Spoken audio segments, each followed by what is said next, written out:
With polls tightening and nerves rising, it was time for Kamala Harris to deliver her closing argument. Good evening, America!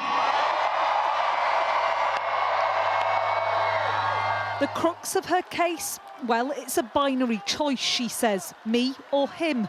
Cohesion or chaos. On day one, if elected, Donald Trump would walk into that office with an enemies list. When elected, I will walk in with a to-do list. The ellipse in Washington, D.C. was packed with tens of thousands of people. On January the 6th, 2021, it's where Donald Trump falsely claimed the election was stolen. A deliberate venue picked for a pointed message. We know who Donald Trump is.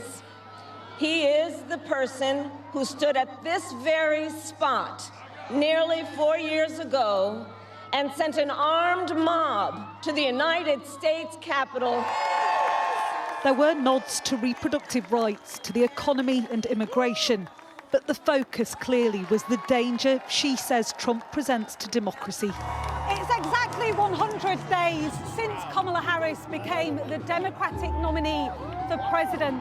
As this campaign enters its dying days and she makes a last-ditch bid to convince the undecideds, the key question is, has she done enough?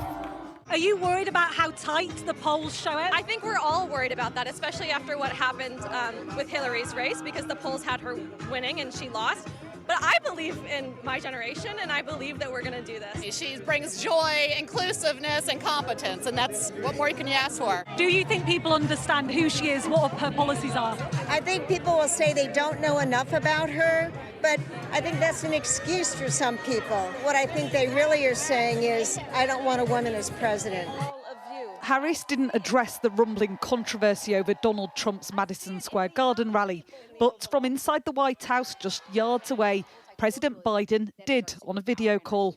And just the other day, a speaker at his rally called Puerto Rico a floating island of garbage. The only garbage I see floating out there is his supporters. It was an ill-advised comment and one which threatens to overshadow this moment. With this race teetering on a knife edge, every word, every move has to be measured. Martha Kellner, Sky News, Washington.